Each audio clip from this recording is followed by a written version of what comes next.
gini nih yang Statusnya luar ya biasa statusnya gitu ya. gini nih enaknya ngapain ya lah gitu. Ini menunjukkan mereka nggak tahu, tapi kalau di pesantren mereka sudah terprogram. Bukan enaknya ngapain, ya udah hafalan Al-Qur'an, nah begitu. Begitu diam mereka hafalan Al-Qur'an atau baca Al-Qur'an.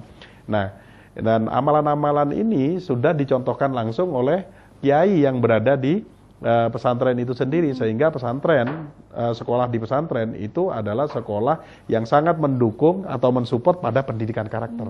Di mana pendidikan karakter itu syarat mutlaknya adalah harus dengan menggunakan model. Dan di pesantren kita itu punya model yang namanya kiai. Nah begitu. Jadi monggo Pak Gofur yang dari Wajah, silakan dimasukkan ke pondok pesantren kami di Pondok Pesantren An-Nur Bululawang ya. Kami punya SMK unggulan di sana, berbasis produksi yang langsung apa yang diajarkan di sekolah ini langsung bisa dipraktekkan dan dirasakan langsung oleh masyarakat ya. Jadi misalkan tata busana gitu, mereka langsung membuat busana yang bisa langsung ditawarkan kepada masyarakat. Kami juga punya jurusan keperawatan, dan keperawatan ini kami juga punya puskesrennya, jadi punya rumah sakitnya. Nah begitu, sehingga apa yang menjadi jurusan kami ini sekaligus bisa dinikmati oleh masyarakat. Juga, begitu ya, betul, Pak, ya? betul. Nah, ini ya. menjadi satu hal yang menarik begitu ya, juga untuk Pak Gofur mungkin yang saat ini sedang mencarikan sekolah begitu ya untuk adiknya. Ini mungkin bisa SMK unggulan An-Nur ini juga memberikan banyak sekali hal yang komplit di dalamnya, tidak hanya pendidikan secara mungkin global, tapi juga ada pendidikan agama juga yang diberikan di SMK unggulan Ponpes An-Nur ini sendiri. Semoga tadi menjawab pertanyaan Anda Pak Gofur, dan bagi Anda pemirsa juga ingin bergabung bersama kami, silakan hubungi kami di 0341594000, dan masih ada buku untuk Anda yang bagi Anda mungkin orang tua yang membutuhkan untuk bimbingan parenting untuk anak di tengah era globalisasi ini. Sepertinya sudah ada telepon masuk. Halo, selamat sore. Halo, selamat sore. Baik, dengan siapa? Halo? Baik, dengan siapa Pak? Iya, dengan Pak Udin dari Tumpang. Pak Udin dari Tumpang, silakan Pak Udin. Iya, ini saya sangat menarik bahasan tentang dialog di ATV hari ini. Saya salam untuk Mbak Dorothea dan Pak Taufiki. Yang ingin saya tanyakan adalah, ini mengenai anak saya. Saya kebingungan mendidik anak saya. Anak saya ini seorang gadis yang sangat aktif dan kreatif. Cuma satu masalahnya, dia ini sangat sensitif dan individualis. Akhirnya dia kurang bisa berbaur dengan teman-temannya. Saya yakin jika dia ini bisa sekolah di tempat yang tepat, itu dia bisa mengaktifkan lebih kreatif lagi. Cuma dia ini lebih sering dijauhi temannya karena dia ini egois anaknya. Kira-kira apakah bisa diberikan solusi pendidikan yang tepat saya sebagai orang tua agar anak saya ini nanti jelas masa depannya, seperti itu. Baik, terima kasih Ya, banyak terima Pak kasih. Udin dari Tumpang yang sudah bergabung bersama kami. Ini meminta kira-kira solusinya apa begitu ya. Ini ada masalah dengan anaknya, yang anaknya kreatif tapi ternyata ini masih punya sensitif dan juga egois. Ini apa usul dari Pak Mr. Vicky sendiri? Ya, baik. Jadi sebenarnya itu ada 4 komponen yang ada dalam diri kita ini yang harus, kalau ingin kita menjadi manusia yang sempurna atau hampir sempurna gitu ya. Sebagai manusia tidak ada yang sempurna, cuman kita kan pursuit to perfection. Jadi kita menuju ke kesempurnaan. Ini ada raga yang kita harus olahraga. Jadi supaya kita sehat raga kita ini. Lalu kemudian ada rasa, ini harus kita olah. Jadi olah rasa dengan banyak bergaul, dengan banyak berhubungan dengan banyak orang. Nah, lalu kemudian kita ada pikiran, olah pikir gitu ya. Jadi kita banyak menuntut ilmu. Lalu kemudian hati, ini olah hati, yaitu dengan dzikir kepada Allah Subhanahu wa taala dan dengan mengkaji berbagai macam ilmu agama. Keempat olah ini, olahraga, olah rasa, olah pikir, olah hati ini semuanya berada di pesantren. Jadi di pesantren itu memang anak memang akan banyak sekali ditempa dengan olah rasa, banyak bergaul dengan teman-temannya pagi, siang, sore, malam. Mereka sudah tidak perlu lagi mencari-cari teman. Karena teman itu sudah secara otomatis mereka itu mulai bangun tidur sampai tidur lagi dia bertemu dengan teman. Jadi bertemu dengan teman. Nah, kita sebenarnya implikasi dari empat potensi ini sebenarnya adalah fungsi kemanusiaan kita. Jadi fungsi sosial, kita punya fungsi individual. Ya, tetapi kita juga fungsi sosialnya harus muncul. Jadi ketika anak itu main komputer sendirian, terus kemudian egois, terus kemudian dia selfish. Lah ini maka yang harus banyak didorong adalah olah rasanya. Olah rasa ini adalah dengan banyak bergaul dengan orang. Karena bagaimanapun juga kita ini adalah makhluk sosial.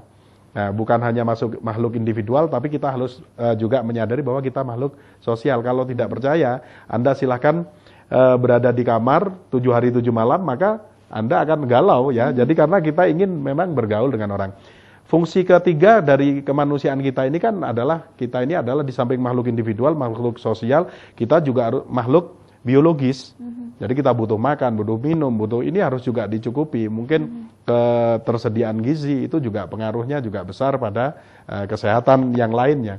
Lalu kemudian berikutnya adalah kita sebagai makhluk spiritual. Nah, kalau 4 ini, makhluk individual, makhluk biologis, makhluk sosial, makhluk spiritual ini kita betul upayakan dengan maksimal, maka kita insya Allah akan menjadi pribadi seperti yang diidam-idamkan oleh banyak orang. Jadi menjadi manusia seutuhnya gitu yang dimaksudkan dalam pendidikan selama ini gitu ya. Menjadi tujuan manusia Indonesia seutuhnya itu sebenarnya itu dengan 4 komponen dan 4 aplikasi dari komponen yang saya sampaikan tadi. Baik, semoga itu tadi bisa menjawab pertanyaan dari Pak Udi begitu ya, yang mungkin saat ini bingung dengan perbedaan anaknya dengan anak yang lain begitu ya. Mungkin memang kreatif tapi ternyata ada sedikit kekurangannya yaitu egois. Ini mungkin bisa mulai diaktifkan lagi untuk olahraga, rasa, pikir dan hati, dan semuanya mungkin bisa didapatkan di Pondok Pesantren gitu ya Pak ya. Betul. Baik, dan pemirsa, saat lagi kami akan kembali ke hadapan Anda, tetaplah bersama kami dalam program acara Dialog.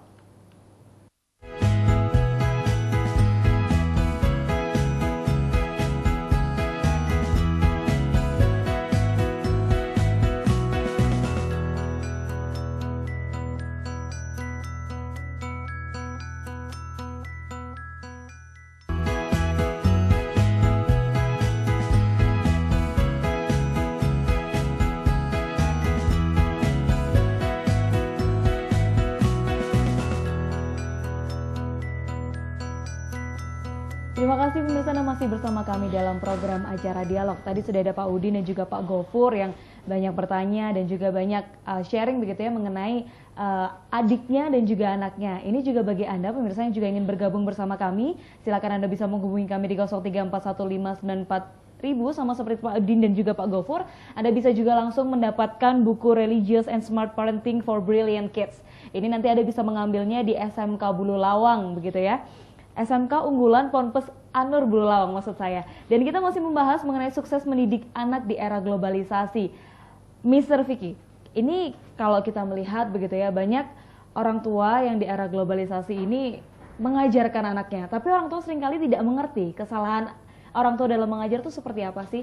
Ini apa sih kira-kira kesalahan orang tua selama ini pada saat dia mengajarkan sesuatu ke anaknya? Baik Mbak Tia, jadi kesalahan-kesalahan itu sebenarnya seringkali sederhana nampaknya gitu, tapi implikasinya atau dampaknya itu tidak pernah sederhana, namanya juga kesalahan ya. Jadi kesalahan pertama itu adalah orang tua itu sering bohong pada anak misalkan. Jadi ini secara tidak sengaja anak itu sebenarnya dicekoki kebohongan mulai dari bayi.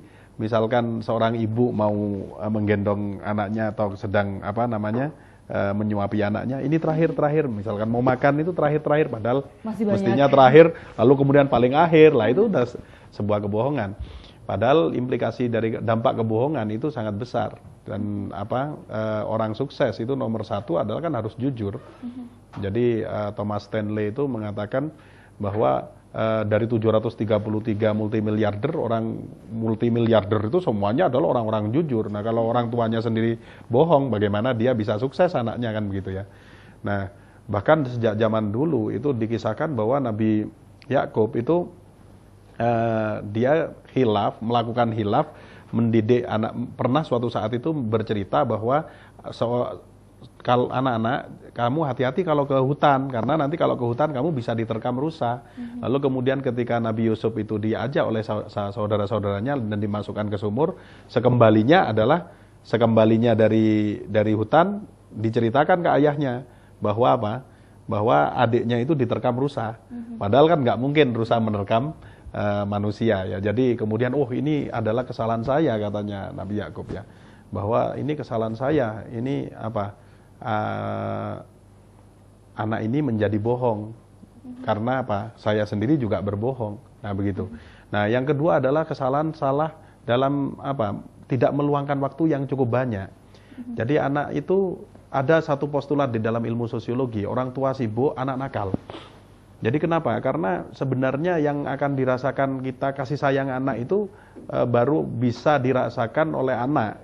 Kasih sayang orang tua baru dirasakan oleh anak ketika dia bersama, gitu loh. Nah, ada banyak wanita karir mungkin yang hari ini sering berkata, yang penting kan kuantitasnya, gitu ya, kualitasnya. Nah, kuantitas itu sekian, ya, gitu ya. Berikutnya lah, yang penting kualitas pertemuannya. Ini kalau menurut saya, jadi ini kualitas penting, kuantitas juga penting. Jadi Anda ini tidak bisa apa? Hanya meminum seteguk air, walaupun itu airnya itu dari madu super dari Amerika sekalipun, ketika Anda belum minum 7 hari 7 malam. Jadi artinya apa? Setetes air tidak akan bisa menghilangkan dahaga. Jadi kita juga kuantitas juga penting bagi anak itu. Nah, ini banyak orang tua sibuk padahal anak ini memiliki masa anak-anak itu hanya sekali, sementara orang tua kita ini bekerja seumur hidup kita.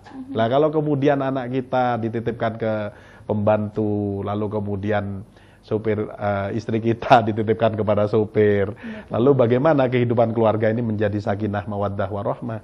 Ini maka kesalahan orang tua di zaman sekarang, di zaman globalisasi ini adalah kesibukan yang terlalu lalu kemudian mengabaikan kebersamaan dengan anak, begitu. Lalu banyak sekali kesalahan-kesalahan yang lain. Jadi antara lain misalkan mengajarkan dendam kepada anak secara tidak sengaja. Sebenarnya orang tua itu banyak mengajarkan dendam. Saya kasih contoh Mbak Tia ya. Jadi misalkan ketika seorang ibu itu anaknya itu kepukul misalkan atau jatuh ke kursi, maka biasanya kursinya yang dipukul-pukul, ya dipukul-pukul kursinya. Nah, maka anaknya diam. Nah, begitu orang tua itu nanti anaknya itu kakaknya yang membuat nangis, si adik itu biasanya orang tua itu tangannya langsung ditempelkan ke punggungnya si adik gitu ya, lalu dipukul-pukul begini. Padahal si adik ini, si kecil tidak pernah tahu bahwa yang sebenarnya dipukul adalah tangannya si orang tua. Nah, sesungguhnya si kecil ini taunya yang dipukul adalah kakaknya, gitu loh. Nah, dampaknya dia nanti kalau temennya yang bersalah, dia juga ingin dibalas. Sehingga di sekolah biasanya ada masalah kecil, orang tuanya ikut campur. Karena apa? Anaknya tidak mandiri, dia selalu lapor terus kepada orang tuanya. Nah, dan sangat naif kalau kemudian urusan anak langsung melibatkan orang tua, lalu kemudian antar orang tua cekcok, padahal anaknya setelah itu sudah islah, sudah kalau bahasa politiknya gitu ya, islah. Iya, namanya juga anak kecil, dia orang tuanya sudah masih permusuhan, dia anaknya sudah main-main lagi, masalah gitu. malah orang tuanya nanti. Iya, benar. Untuk lengkapnya ya bisa dibaca banyak sekali kesalahan-kesalahan gitu ya, sesungguhnya orang tua ya yang saya sampaikan pada buku ini gitu. Baik, sebagai informasi untuk Anda pemirsa, ini buku Religious and Smart Parenting for Brilliant Kids ini adalah buku yang ditulis oleh Mr. Vicky yang tujuannya adalah untuk membantu Anda bagi orang tua yang membutuhkan cara yang tepat untuk bisa mendidik anak. Ini sepertinya sudah ditelepon masuk, kita angkat terlebih dahulu. Halo, selamat sore. Halo, selamat sore.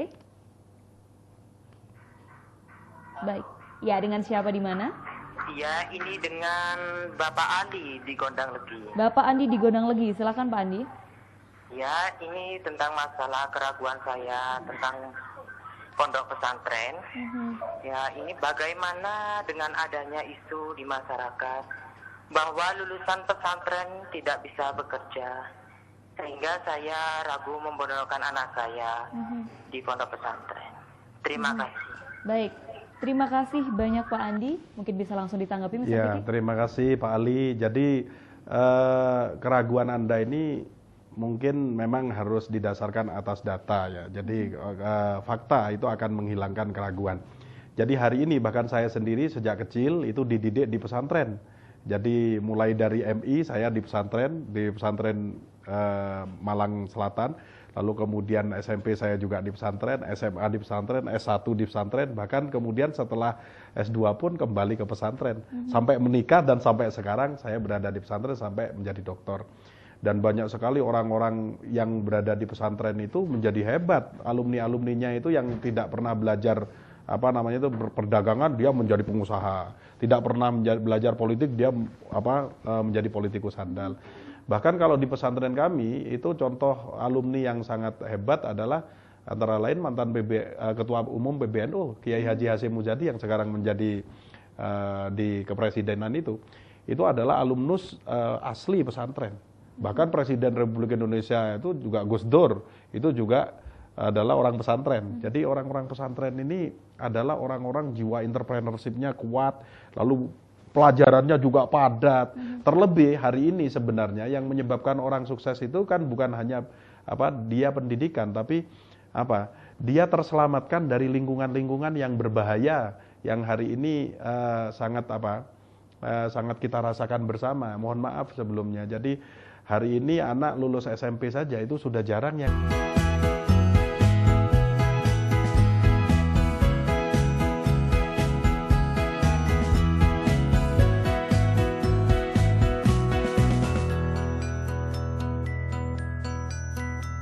Terima kasih pemirsa, masih bersama kami dalam program acara Dialog. Kita masih membahas mengenai tema kita hari ini, sukses mendidik anak di era globalisasi. Masih bersama dengan Mr. Vicky. Tadi sudah dibahas mengenai apa saja kemudian kesalahan orang tua. Dan pemirsa, kesalahan orang tua ini akan menimbulkan satu namanya adalah mental block. Ini kita akan langsung menanyakan kepada Mr. Vicky. Sebenarnya mental block ini apa sih Mr. dan bagaimana kemudian cara orang tua untuk bisa mengatasi mental block ini? Ya, baik Mbak Tia.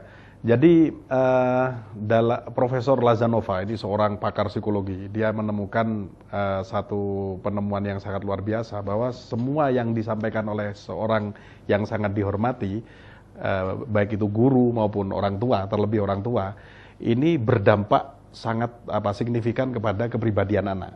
Kalau apa yang disampaikan itu positif, benar, baik, maka anak akan meningkatkan citra dirinya. Dia akan memiliki citra diri positif, percaya diri, lalu kemudian optimis, dan akhirnya menjadi sukses. Ini adalah sebuah penelitian intensif dilakukan oleh Profesor Lazanova. Namun kalau orang tua ini salah dalam mendidik, antara lain sering mengkritik anak, misalkan ya.